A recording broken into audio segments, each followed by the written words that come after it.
सभी आत्मीय मित्रों को नमस्कार। दोस्तों, आप सभी का स्वागत है मेरे YouTube चैनल रियल ज्ञान विद आर.के. जी में। दोस्तों, आज हम रेखा चित्र जो स्मृति की रेखा चित्र देख रहे थे, इसको आज ख़त्म कर देंगे। जो सारांश है उसको पूरा मैं आपको बताऊंगा। तो छठवां और सातवां जो रेखा चित्र है इस संकलन में, उसको हम लोग आज देखेंगे। तो चलिए दोस्तों शुरू करते हैं। तो स्मृति की रेखा चित्र जो महादेवी वर्मा जी ने रचा है, उसमें जो छठवां रेखा चित्र का शीर्षक है उसका नाम है बिबिया। ठीक है, तो छठा चित्र महादेवी जी की धोबिन बिबिया का है। ठीक है, तो ये धोबिन है और महादेवी जी के जितने भी जो कपड़े रहते थे उसको धोने का, प्रेस करने का ये कार्य करती थी, जिसके कारण महादेवी जी और बिबिया इन दोनों के मध्य बातचीत के द्वारा आने जाने के कारण संबंध स्थापित हो गया था, जिसका इन्होंने महादेवी जी ने चित्रण किया है। तो धोबिन बिबिया का चित्रण करते हुए बोलती है कि वह सुंदर है और अच्छे गहने कपड़े पहनने की अपनी इच्छा को वह ग्राहकों के कपड़ों और माँ के छोड़े हुए कपड़ों से पूरा करती है। उसके माँ बाप बचपन में ही मर गए थे। भाभी और भाई जो थे उसे स्नेह का तनिक आभास तक उससे नहीं मिला, अर्थात इसके भाभी और भाई इसे बिल्कुल भी प्यार नहीं करते थे। उसके पति की मृत्यु गौना होने से पहले ही हो गई थी, अर्थात पहले शादी हो जाया करती थी, फिर कुछ समय अपने मायके में रहते थे, उसके बाद उसको अपने ससुराल भेज दिया जाता था, जिसको गौना बोला जाता है। तो बिबिया का गौना ही नहीं हुआ था और उससे पहले ही उसकी पति की मृत्यु हो गई, तो इसलिए उसे अभागिन माना जाने लगा। वह दूसरों का कार्य करके अपने को धन्य मानती थी और दादी की मुट्ठी से झाड़ू खींचकर वह घर आंगन बुहार आती। भौजाई के हाथ से लोई छीनकर वह रोटी बनाने बैठ जाती और भाई की उंगलियों से भारी इस्त्री छुड़ाकर वह स्वयं कपड़ों की तह पर इस्त्री करने लगती। कपड़ों की सज्जी लगाना, भट्ठी चढ़ाना, लादी ले जाना और कपड़े धोना सुखाना आदि कामों में जो है बिबिया जो है वह बहुत आगे रहती है और सारे काम अच्छे से करती है। हाँ, उसके स्वभाव में अभिमान की मात्रा दोष की सीमा तक थी, अर्थात उनके स्वभाव में अभिमान की मात्रा भी है, ये महादेवी जी ने बताया है। और शहर के एक धोबी से उसका विवाह कर दिया जाता है और एक दिन मार पीट कर उसके जुआरी व्यभिचारी और शराबी पति ने उसे लांछित करके घर से निकाल दिया और वह महादेवी के पास उदासीन भाव से पुनः पहुंच जाती है और महादेवी को उसके चरित्र को लेकर निर्वासन पर संदेह होता है। तो महादेवी जी उसके चरित्र पर शक करती है कि तुम्ही ने कुछ गलत किया होगा जिसके कारण तुम्हें घर से निकाला गया। तो वह फफक कर रो उठी और कहती है कि अब आपहू सोचो लगी, भैया तो सर गई, अब हमार नैया कसत पार लगी। रमई की जो कायरता और व्यभिचार है, इसका जो पति है रमई, इसका पति था जिसका नाम था रमई, तो उसकी कायरता और व्यभिचार तथा उसके अपने आत्म अभिमान ने उसके मुख खोलने पर प्रतिबंध लगा दिया। वह पुनः भाई भौजी के घर आ गई और उनके व्यंग्य बाणों को सहन करने पर विवश हो गई।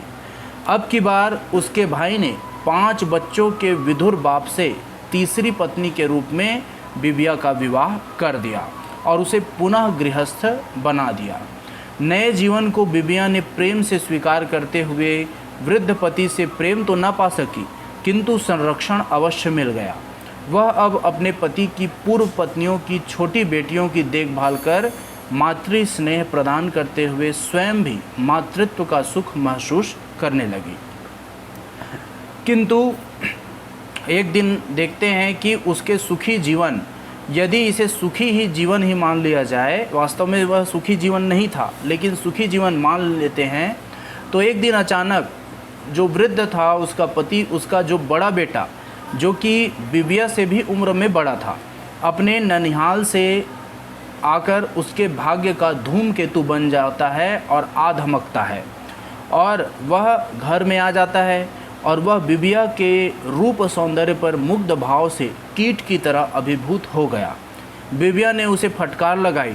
छेड़खानी करने पर जलती लकड़ी हाथ में रखकर उसने कहा, हम तोहार बाप का मेहरारू अही, अब भाखा कुभाख सुनब तो तुहार पिठिया की चमड़ी न बची। उसके प्रतिशोध की भावना बिबिया के लिए कलंक बनकर आ गई। उसने अपने पिता को भड़का दिया और वृद्ध धोबी ने उसकी दुष्चरित्रता की कथा को विकास देकर उसे घर से निकाल दिया। तो उसे घर से रखने, अब ये क्या है, अपने भाई के घर आ गई, तो उसे बिबिया को घर में रखने के कारण भाइयों का हुक्का पानी भी बंद हो गया और इस बार बिबिया भी कलंक के इतने बड़े बोझ को सहन न कर सकी और नदी के जल में अपने कलंक के साथ अंतर्धान हो गई। तो अपयश ने उसका पीछा ही नहीं छोड़ा।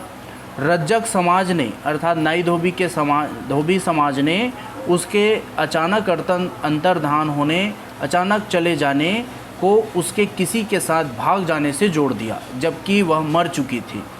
बिबिया के मौन से भी इसके विकास को अवकाश ही मिला।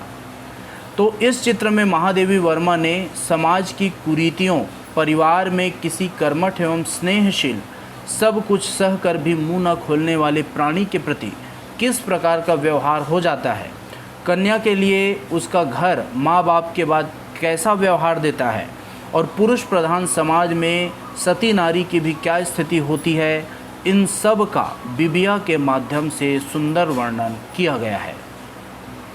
बिबिया के चित्र से महादेवी वर्मा जी ने समाज की अनेक बुराइयों, समस्याओं का अच्छा चित्र प्रस्तुत करने में सफल हुई है। उसके माध्यम से समाज और व्यक्ति के मध्य चले आने वाले संघर्ष का शाश्वत एवं ज्वलंत प्रश्न है। डॉक्टर मक्खनलाल शर्मा ने उचित ही कहा है कि महादेवी वर्मा ने बिबिया जैसे अमर पात्रों की रचना करके यह सिद्ध कर दिया है कि उनमें उच्चतम कोटि के ऐसे नारी पात्रों को रचने की क्षमता है जो व्यक्ति और समाज की विशिष्टतम स्थितियों को समन्वित करके उनके सहकारी एवं संघर्षमय रूपों को उद्घाटित करने की शक्ति रखते हैं। तो इस तरह से दोस्तों हमने छठवां रेखा चित्र बिबिया को देखा। अब हमारा सातवां रेखा चित्र है जिसका नाम है गुगिया। तो गुंगिया नामक ये है शीर्षक दिया गया है सातवां रेखा चित्र को। इसको देखते हैं हम लोग। तो यह जो रेखा चित्र है यह सातवां और अंतिम रेखा चित्र है स्मृति की रेखाएं में, गुगिया नाम से। तो गुगिया नाम उसके गूंगेपन के कारण ही पड़ा था, ठीक है। गुंगिया नाम गूंगेपन के कारण पड़ गया था और गुंगिया का पिता रघु तेली संपन्न और ईमानदार था। इसके पिता का नाम क्या था? रघु तेली था। उसे परिवार से स्नेह और सुख सभी मिल रहा था, किंतु उसके गूंगेपन से उसकी स्थिति क्या है? दयनीय बन चुकी थी। उसके जन्म पर बेटे के समान खुशियां मनाई गई थी, जाति वालों को ज्योनार भी हुई थी। उसके गूंगेपन से माँ बाप को चिंता भी हुई।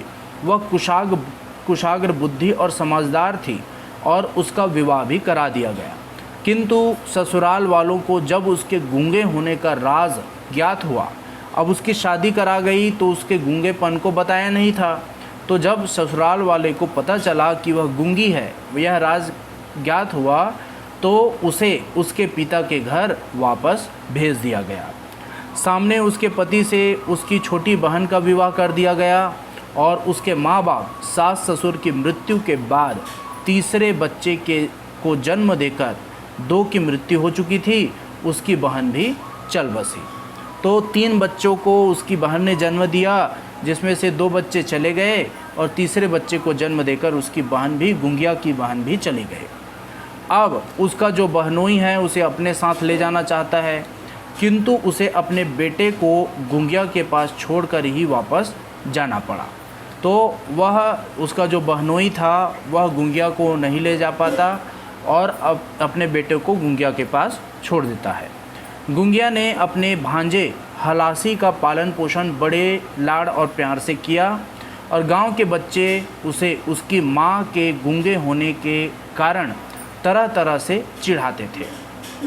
तो गुंगिया क्या है, वो संरक्षण में रखी थी हलासी को, तो हलासी क्या है, हलासी एक बच्चा ही है, तो उसके जो साथी थे वो गुंगिया की स्थिति को देखकर चिढ़ाते थे हलासी को। तो उसके अधिक दुखी होने पर गुंगिया उस पर प्रेम का इजहार करते हुए उसके बाप के पास कानपुर उसको भेज देती है हलासी को, और वह दूसरी शादी कर चुका होता है। जो हलासी का पिता होता है वह दूसरी शादी कर चुका होता है। सौतेली माँ ने भेजा हुआ सामान अपने बच्चों के लिए रख लिया और हुलासी को वापस फिर से गुंगिया के पास भेज दिया। गुंगिया ने उसे फिर खुश करने की कोशिश की, पर बालक के कोमल हृदय में विश्वास का जो तार है वह टूट गया था। उसका जुड़ना सहज नहीं था और गांव में आए सन्यासी बाबा के साथ एक रात को वह गांव छोड़कर जो हलासी है वह चला जाता है। गुंगिया आजीवन अपने बेटे की प्रतीक्षा करती रही। वह लेखिका से उसे पत्र लिखने का विशेष आग्रह करती है और पत्र के उत्तर की प्रतीक्षा भी करती है। दीनता का अंत लेखिका की मित्र के नौकर द्वारा प्रायश्चित स्वरूप भेजे गए 25 रुपये और पत्र के गुंगिया के भ्रमजाल में होता है। इस सुख के भ्रमजाल को तोड़ने की हिम्मत लेखिका में नहीं होती। वह हुलासी के खिलौनों और बिखरे कपड़ों के बीच मृत पाई गई। गुंगिया चल बसी थी, किंतु 25 रुपये उसके तकिए के नीचे और मैला कुचैला पत्र उसके हाथ में मिला। तो इस चित्र के माध्यम से एक नारी की ममता और निस्वार्थ भाव से मातृत्व भाव की अभिव्यक्ति की गई है। वह शाश्वत मातृभाव की प्रतीक के रूप में हिंदी साहित्य की अमर निधि बनकर रह गई है। समाज में धर्म के ठेकेदारों और अंधभाव की भक्ति करने वाले सामाजिकों पर व्यंग्यात्मक रूप से चोट करते हुए महादेवी जी ने लिखा है कि 3-4 शिष्य उनकी सेवा में दिन रात एक किए रहते थे। उनमें कोई कोपितधारी था, कोई अंगूछा लपेटे घूमता था, कोई मुंडित सिर था, किसी की नकली नई जटा सिर से खिसक खिसक जाती थी, कोई उनके लिए प्रसाद लाते बीच में थोड़ा चख लेता था और कोई चिलम भरते भरते एकदम लगाए बिना नहीं रहता था। तो गांव के कुतूहली लड़के बाबा जी को घेरे रहते थे, इस तरह से बताया है।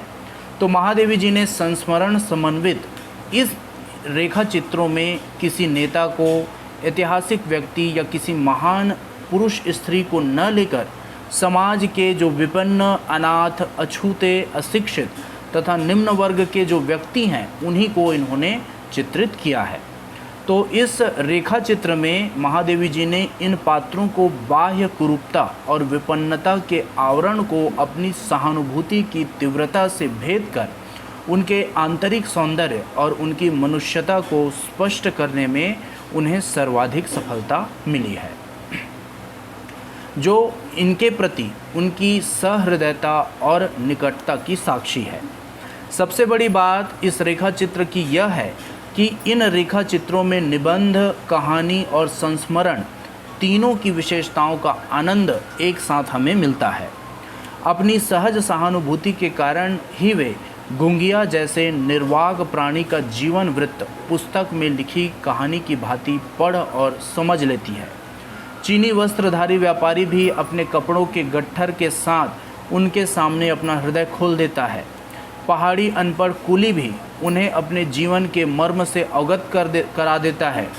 तो आशा यह है कि समाज, परिस्थिति अथवा भाग्य द्वारा उपेक्षित व्यक्तियों की अव्यक्त वेदना को स्वायत्त कर लेना और उनके प्रति एक सक्रिय सहानुभूति प्रकट करना महादेवी वर्मा की स्वभावगत निजता है। व्यापक सहानुभूति प्रकट करना उनके साहित्य तथा व्यक्तित्व को एक असाधारण भूमिका देने में सक्षम है। अनुभूति की सच्चाई, सहानुभूति की गहराई और प्राणी मात्र के साथ तादात्म्य स्थापित कर सकने की व्यापक आत्मीयता इनके काव्य की और महादेवी जी की सबसे बड़ी विशेषता है। यो समझिए कि महादेवी की काव्य रचनाओं में उनका आत्मदर्शन मुखरित हुआ है, तो गद्य में उनके जीवन दर्शन ने विकास पाया है। तो इस तरह से दोस्तों हमने स्मृति की रेखा चित्र का पूरी तरह से उसके सारांश को अध्ययन कर लिया। निश्चित ही आपको इससे कुछ लाभ प्राप्त हुआ होगा और बहुत अच्छा ही भी लगा होगा, क्योंकि अलग अलग रेखा चित्रों में आप अलग अलग व्यक्तित्व से वाकिफ़ हुए और उनके व्यक्तित्व के बारे में आपको पता चला। तो इसके साथ ही आपको बहुत बहुत धन्यवाद, आपको लाभ प्राप्त हुआ और आपको इससे कुछ अगर ज्ञान मिला होगा तो मेरे वीडियो को ज़रूर लाइक कर दीजिए, और अगर यह वीडियो आपको अच्छा लगा है तो आप शेयर भी कर सकते हैं। अगर आप मेरे चैनल में नए हैं तो मेरे चैनल को सब्सक्राइब ज़रूर कर लेंगे। तो दोस्तों, इसी के साथ आप सभी को धन्यवाद। फिर मिलते हैं, तब तक के लिए अपना ख्याल रखें।